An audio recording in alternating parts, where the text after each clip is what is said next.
हजारों साल पहले राजा विक्रम के पास एक चमत्कारिक बोतल थी। उसके अंदर एक जादुई औरत थी जिसके जादू का इस्तेमाल राजा अपने दुश्मनों को मारने के लिए करता था। एक दिन राजा विक्रम के कहने पर उस औरत ने दरबार के एक पंडित को वो बेगुनाह होते हुए भी जहर दे दिया। पंडित ने मरते वक्त उस औरत को श्राप दिया। ए जादुई औरत, मैं तुम्हें श्राप देता हूँ कि अब से जो भी व्यक्ति तुम्हें बोतल के बाहर बुलाएगा वो खुद तुम्हारा शिकार हो जाएगा। और अब से तुम जादुई औरत नहीं, शैतानी चुड़ैल बन के बाहर आओगी, बोतल की चुड़ैल। इस घटना के बाद राजा विक्रम ने उस बोतल को तहखाने में छिपा दिया। दिन बीतते चले गए। राजा बहुत नाखुश रहता क्योंकि पंडित के श्राप देने के बाद उसने जादुई औरत को बाहर बुलाना बंद कर दिया था। एक रात जब राजा अपने कमरे में आराम कर रहा था, तभी उसके भाई अकरम ने उसके महल पे आक्रमण किया। घमासान युद्ध हुआ और राजा विक्रम हारने लगा। उसे उस जादुई औरत की कमी महसूस होने लगी। अब उससे रहा नहीं गया और वो बोतल ढूंढने के लिए तहखाने की ओर भागा। बोतल तहखाने में एकदम अंदर छिपाई थी। राजा ने उस बोतल को लिया और खोलने ही जा रहा था कि एकदम से रुक गया। उसे पंडित का श्राप याद आया और वो डर गया। पर थोड़ी देर बाद उसने हिम्मत करके वो बोतल खोलने का तय किया। उसने एक हाथ में बोतल पकड़ी और दूसरे हाथ से बोतल के मुंह पर मारने लगा। कुछ ही देर बाद बोतल में हलचल शुरू हुई। राजा को लगा कि अब जादुई औरत फिर से बाहर आ जाएगी, पर अचानक बोतल का रंग बदल गया और देखते ही देखते बोतल से धुआं निकलने लगा। राजा विक्रम ने इसकी बिल्कुल भी उम्मीद नहीं की थी। अरे, ये क्या हो रहा है? ऐसा तो पहले नहीं होता था। लगता है ये उस पंडित के श्राप का ही असर है। मतलब अब इस बोतल से चुड़ैल निकलेगी। राजा विक्रम डर गया और उसने वो बोतल वहीं फेंक दी, पर धुआं फिर भी निकल रहा था। राजा दरवाजे की तरफ भागा, पर दरवाजा अचानक से बंद हो गया। उसने पीछे मुड़कर धुएं की ओर देखा। धुएं में एक चुड़ैल की परछाई दिखने लगी और उसके जोरों से हंसने की आवाज तहखाने में घूमने लगी। राजा विक्रम उस आवाज से और भी डर गया। अब धीरे धीरे धुआं कम हुआ और वहां एक खतरनाक चुड़ैल दिखने लगी। कैसे हो महाराज? बहुत दिनों बाद याद किया मुझे। आज मैं आपसे नहीं पूछूंगी कि किसे सजा देनी है, क्योंकि मैं जानती हूँ आज मेरा शिकार आप खुद हो। आप खुद मेरे पास आएंगे या मैं वहाँ हूँ? खबरदार, जो तुम मेरे पास भी आई तो मैं तुम्हारा महाराज हूँ। तुम मुझे नहीं मार सकती। आप उस बोतल की औरत के महाराज थे। मैं बोतल की चुड़ैल हूँ और मेरा कोई महाराज नहीं है। जो भी मुझे बाहर निकालेगा वो मारा जाएगा। इतना कहकर वो चुड़ैल हंसने लगी। मैं कहता हूँ वापस बोतल में चली जाओ। हाँ, चली जाऊंगी, लेकिन आपको साथ लेकर ही जाऊंगी।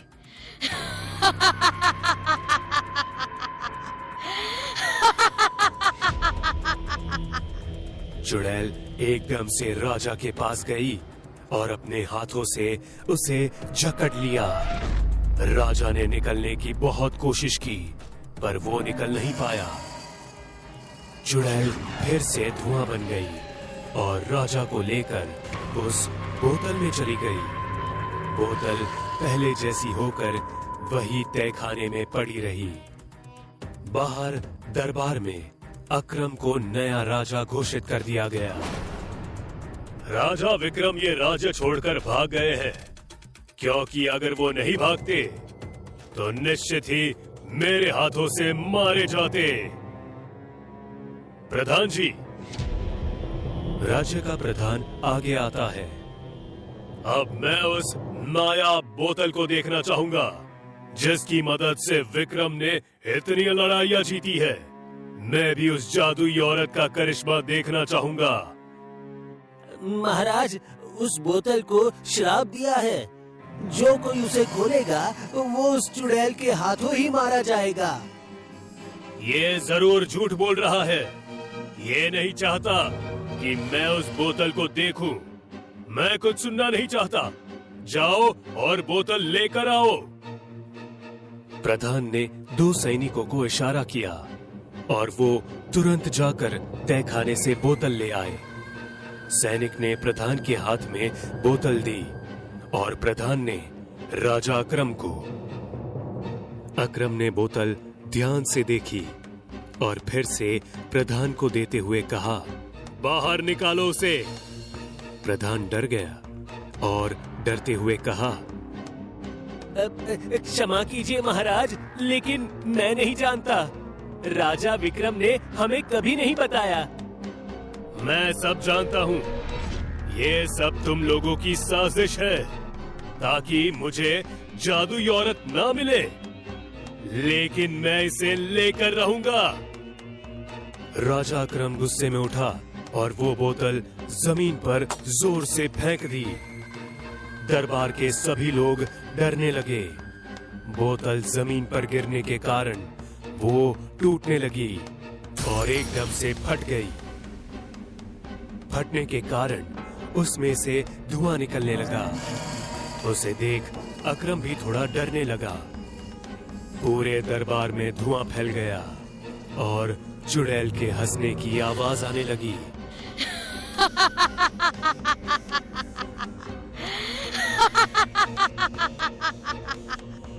धुएं के हटते ही जमीन पर राजा विक्रम की लाश दिखाई दी और उसके ऊपर पैर रखकर एक चुड़ैल खड़ी थी।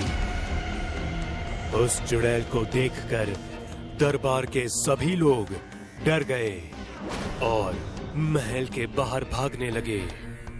एक और शिकार। चुड़ैल ने राजा अकरम को उठा लिया और उसकी तलवार को लेकर उसका सिर धड़ से अलग कर दिया।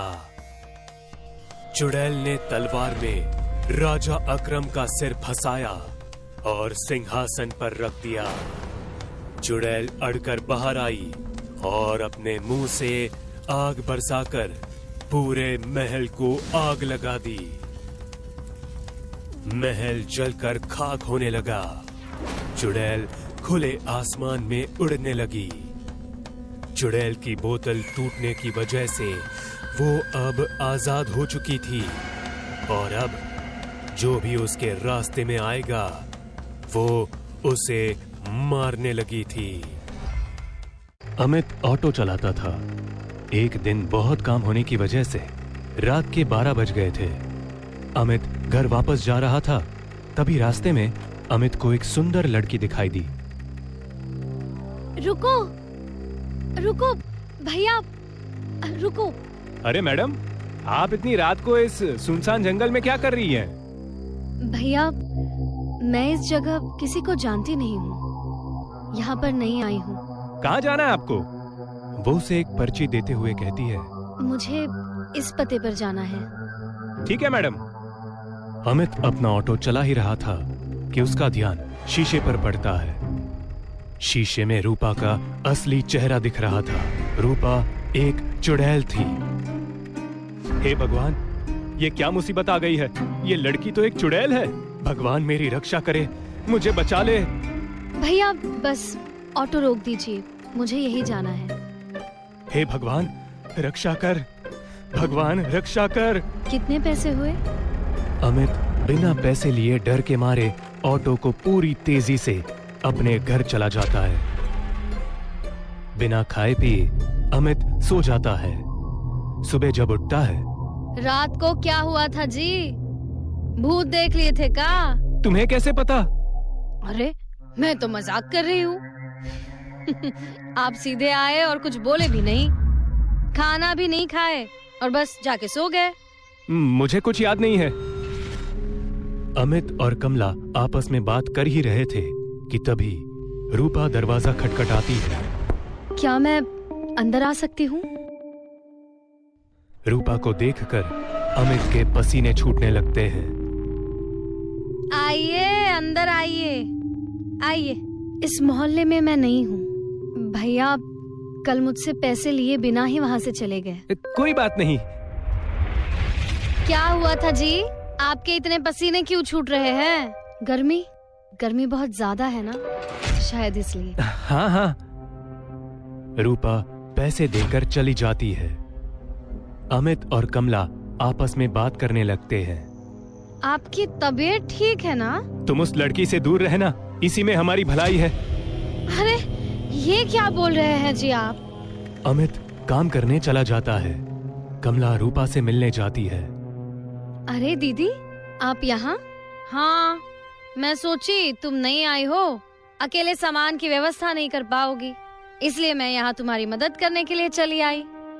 बहुत अच्छा किया। वैसे आपका नाम क्या है? मेरा नाम कमला है। और तुम्हारा?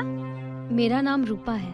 वैसे भैया बहुत अच्छे हैं, उन्होंने रात में मेरी मदद की थी। रूपा नाम बहुत अच्छा है।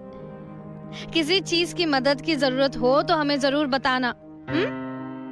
कमला को वहां बहुत अजीब सी गंध महसूस होती है और वो घर आ जाती है।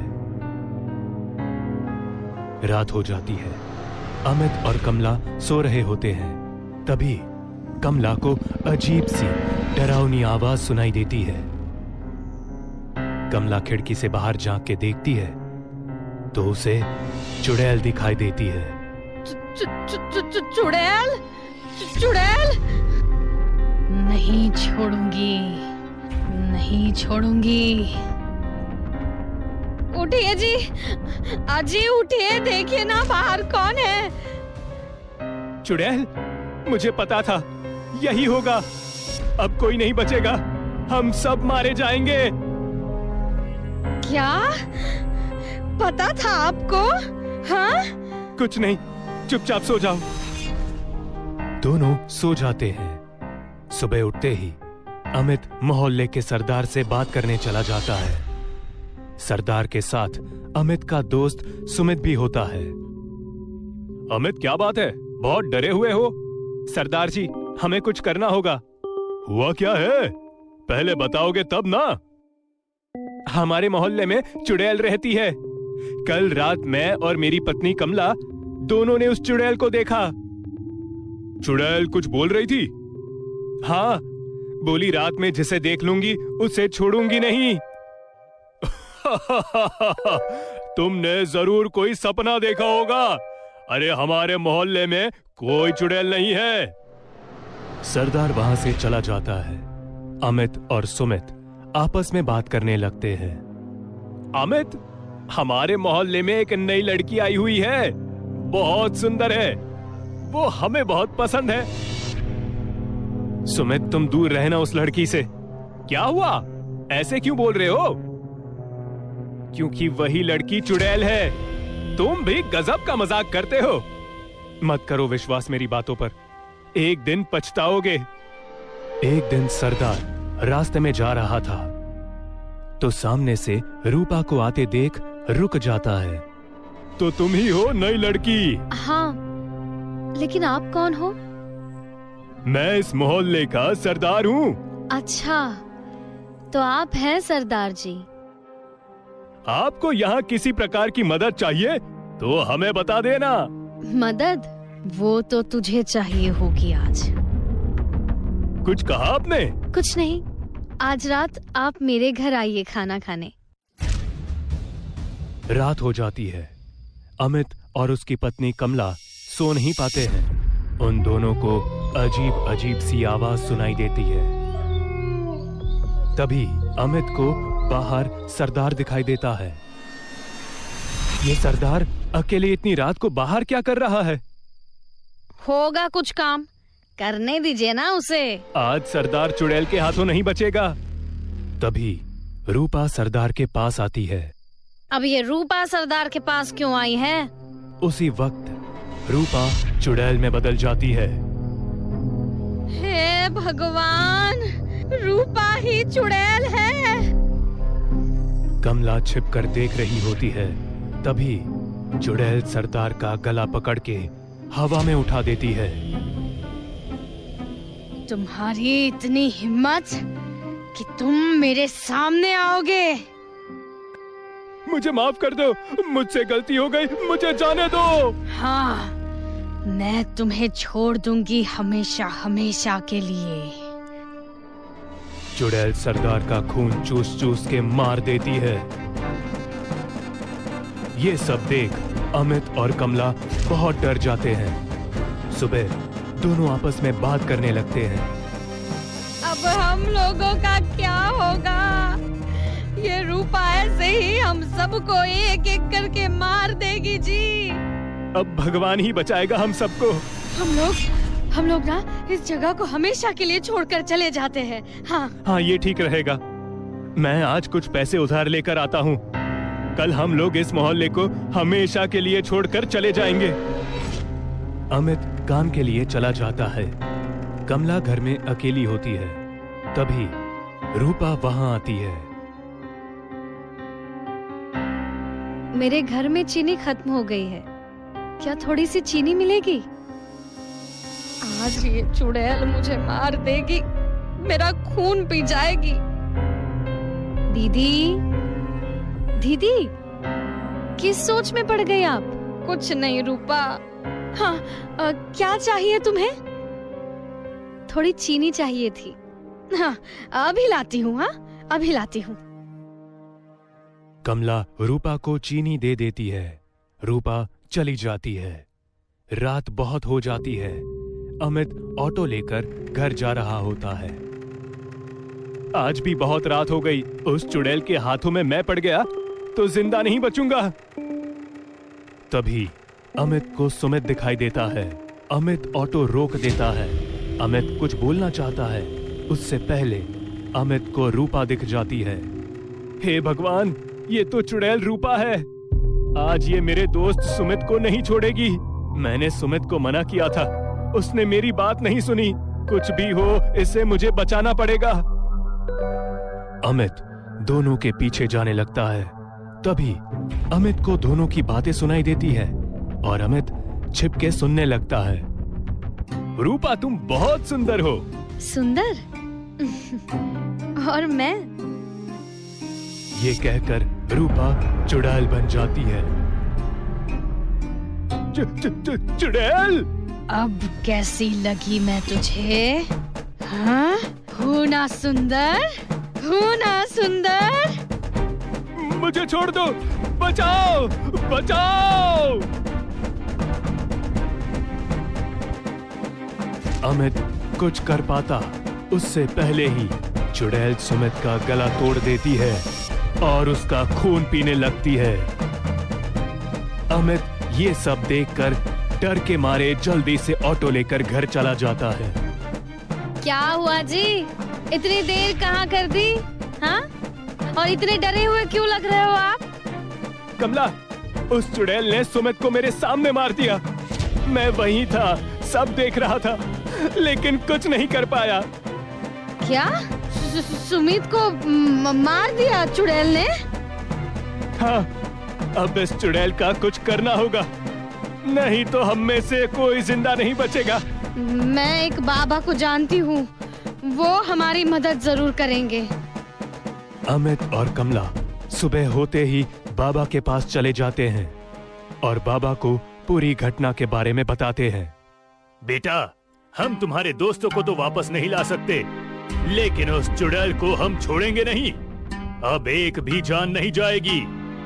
बाबा कृपया कुछ कीजिए। इसका समाधान है, हम जो बोलेंगे बस तुम लोग उतना करके रखना। हम कल तुम्हारे घर आएंगे। आप बताइए हमें क्या करना होगा? बहुत सारी लकड़ियों को इकट्ठा करके रखना और किसी को मत बताना कि ये सब हमने तुमसे कहा है करने को। अमित कमला घर वापस आ जाते हैं। जैसे बाबा ने बताया होता है वैसे ही अमित बहुत सारी लकड़ियों को इकट्ठा करके रख देता है।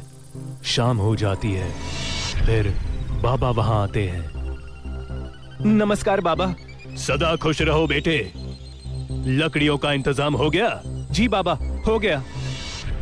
रात हो जाती है, बाबा पूजा करने लगते हैं। तभी रूपा चुड़ैल बनकर बाहर आती है।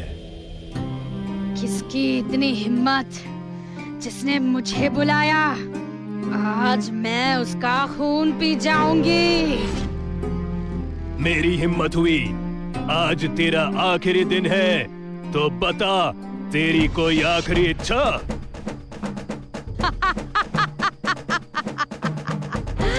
हाँ, तेरा खून पीना है। अमित, लकड़ियों में आग लगाओ। अमित लकड़ियों में आग लगा देता है। बाबा मंत्र पढ़ने लगते हैं। चुड़ैल जैसे ही बाबा को मारने की कोशिश करती है, बाबा चुड़ैल को आग में धक्का दे देते हैं और चुड़ैल आग में जलकर मर जाती है। अब ये चुड़ैल खत्म हो गई, दोबारा वापस कभी नहीं आएगी। बहुत बहुत धन्यवाद बाबा जी। उस दिन के बाद चुड़ैल दोबारा कभी नहीं आई। अमित और कमला खुशी खुशी रहने लगे।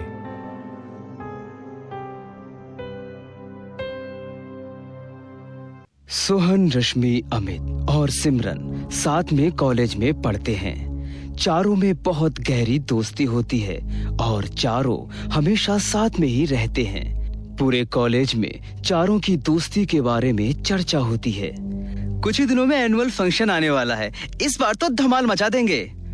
याद है पिछली बार हमने कितनी मस्ती की थी? फेस्ट की तैयारी करना, दोस्तों के साथ कॉलेज घूमना और ढेर सारी फोटो खींचना। एनुअल फेस्ट हमेशा ढेर सारी यादें लेकर आता है। चारों जोर शोर से एनुअल फेस्ट की तैयारी में लग जाते हैं, लेकिन इस बार एनुअल फेस्ट इनके कॉलेज में ना होकर दूसरे शहर में हो रहा होता है, जिसके लिए सभी को कॉलेज की तरफ से दूसरे शहर में ले जाया जाता है।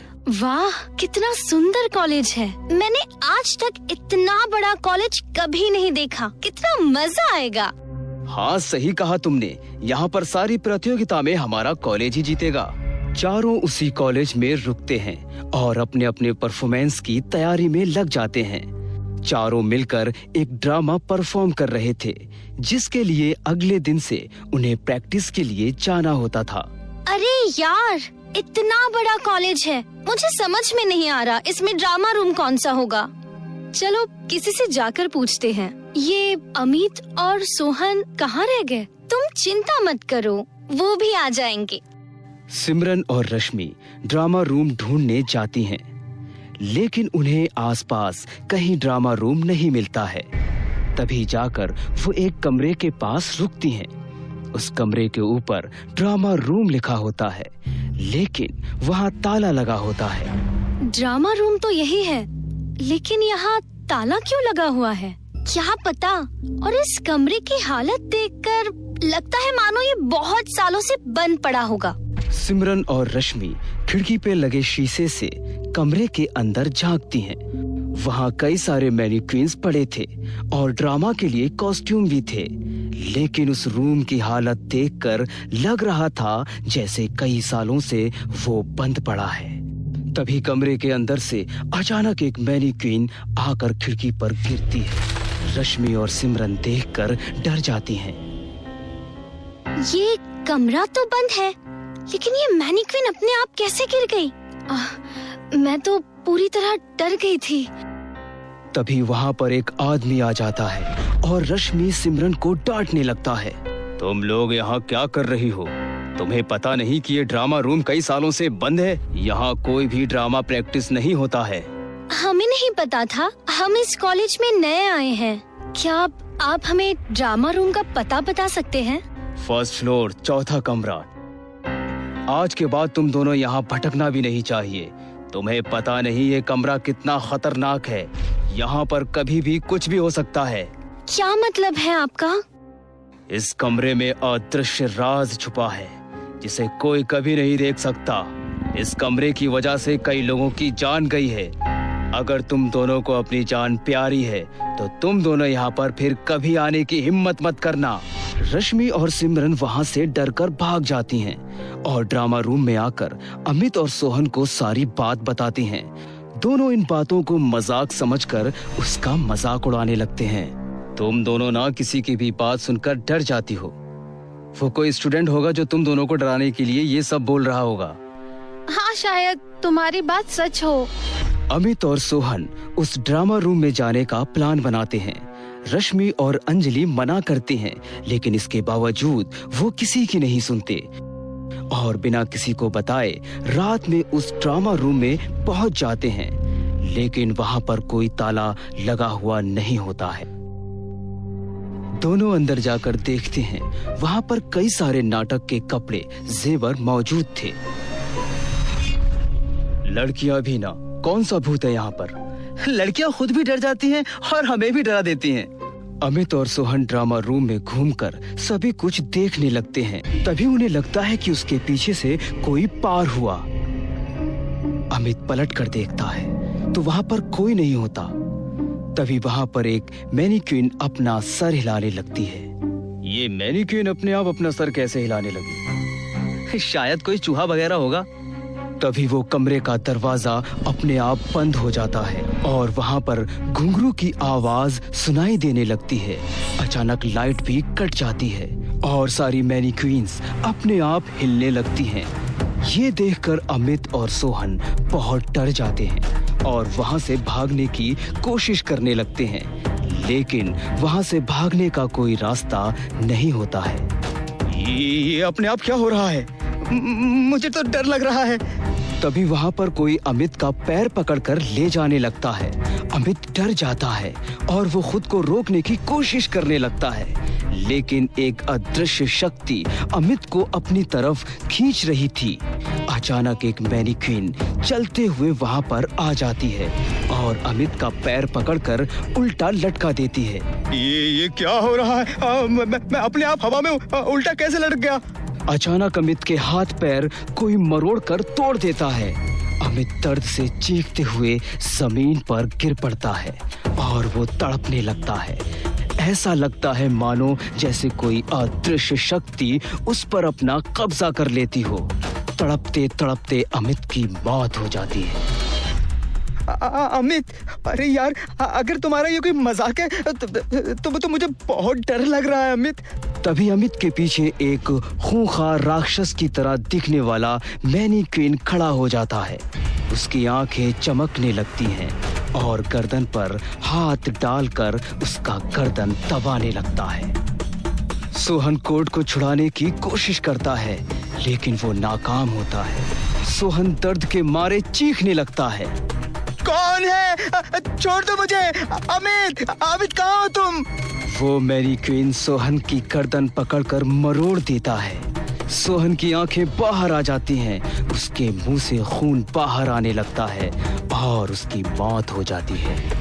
अगले दिन सिमरन और रश्मि सोहन और अमित का परफॉर्मेंस के लिए इंतजार कर रही होती हैं। कहीं रात को ये दोनों ड्रामा रूम में तो नहीं चले गए? हमें वहाँ जाकर देखना पड़ेगा। रश्मि और सिमरन ड्रामा रूम के पास जाती हैं, लेकिन वहाँ पर ताला लगा होता है। दोनों खिड़की से अंदर झांकती हैं, लेकिन वहाँ पर कुछ भी नजर नहीं आता। अब हम परफॉर्म कैसे करेंगे? ऐसे तो हमारा कॉलेज हार जाएगा। हाँ, सही कहा तुमने। इन दोनों का कुछ अता पता नहीं है। रश्मि और सिमरन अमित और सोहन को बहुत ढूंढने की कोशिश करती हैं, लेकिन वो दोनों नहीं मिलते। रात हो जाती है तभी सिमरन को अमित की आवाज सुनाई देने लगती है। लड़कियां भी ना, कौन सा भूत है यहाँ पर? सुना तुमने? अमित की आवाज आ रही है। वो हमें बुला रहा है। मुझे कोई आवाज नहीं सुनाई दी। सिमरन उस आवाज के पीछे जाने लगती है। रश्मि भी सिमरन के साथ साथ जाती है। वो दोनों उसी ड्रामा रूम के पास पहुंच जाते हैं। इस बार ड्रामा रूम का ताला खुला हुआ था। दोनों ड्रामा रूम के अंदर घुस जाती हैं। अमित, कहाँ हो तुम? हमें आवाज दो। आवाज यहीं से आ रही थी, लेकिन यहाँ तो कोई भी नहीं है। तभी उस ड्रामा रूम का दरवाजा बंद हो जाता है। रश्मि और सिमरन डर जाती हैं। तभी वहाँ के सारे मैनीक्वींस हिलने लगते हैं और हंसने लगती हैं। ये क्या हो रहा है सिमरन? ये कोई अदृश्य शक्ति लगती है। दोनों वहाँ से भागने की कोशिश करने लगती हैं, लेकिन भागने का कोई रास्ता नहीं होता है। तभी वो खतरनाक मैनीक्वीन रश्मि के पास आकर उसका सर पकड़कर दीवार पर पटक देती है। दीवार पर सर लगते ही पूरी तरह से चकनाचूर हो जाता है और रश्मि की मौत हो जाती है। रश्मि का शरीर नीचे गिर पड़ता है और उसका सर दीवार पर चिपक कर रह जाता है। कौन हो तुम और सभी को इतनी बेरहमी से क्यों मार रही हो? तभी कोई रश्मि का पैर पकड़कर उसे ले जाने लगता है और एक बड़े से बक्से में उसको डालकर बंद कर देता है। सिमरन बाहर निकलने के लिए चिल्लाने लगती है, लेकिन कोई भी उसकी आवाज बाहर नहीं सुन पा रहा था। उस बक्से में बंद सिमरन की मौत हो जाती है।